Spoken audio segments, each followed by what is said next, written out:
আপনারা আমার সাথে বলবেন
সকল ভক্তরা দুহাত তুলে প্রার্থনা করিতেছি, তুমি এই পৃথিবীতে যত দুঃখ দুর্দশা কষ্ট রয়েছে তুমি দূর করে দাও।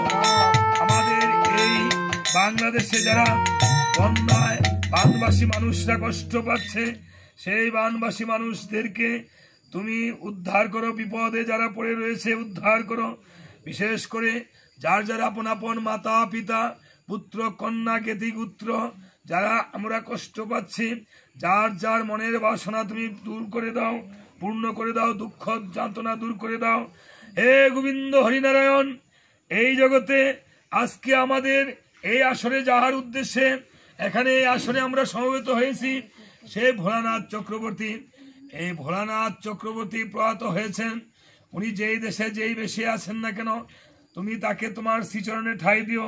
তাহার ভ্রাতা ভাতৃবধূ, তাহার স্ত্রী এবং সন্তান সন্ততি জ্ঞাতিগুত্র যারা রয়েছে তাদেরকে ধর্মে কর্মে সুখে রেখো।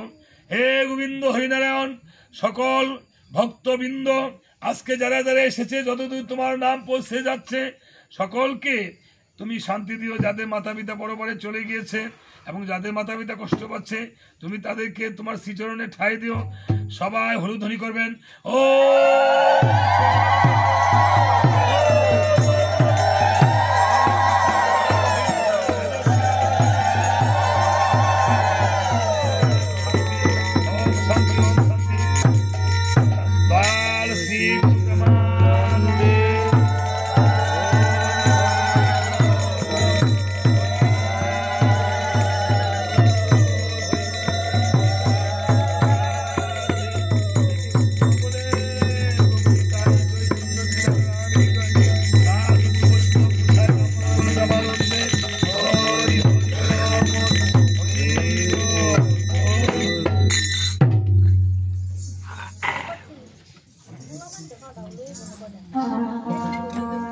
এদিকে রামচন্দ্র সুমন্ত্রকে পাঠিয়েছে। সুমন্ত্র রে, তুমি মূল প্রাণে যাও, দেবগণ মুনিগণ ব্রাহ্মণগণের নিমন্ত্রণ করতে শীঘ্র চলে যাও। সুমন্ত্র দ্রুত বেগে করেছে গমন। নিমিষে স্বর্গধামে দেবরাজ ইন্দ্রকে করেছে নিমন্ত্রণ। ইন্দ্রকে নিমন্ত্রণ করে তথা হতে করেছে গমন। জ্বালাতে হবে না, পরে জ্বালাইলে হবে। একবার দ্রুত বেগে করেছে গমন সুমন্ত্র। লুমস মুনির আশ্রমে দিচ্ছে তোর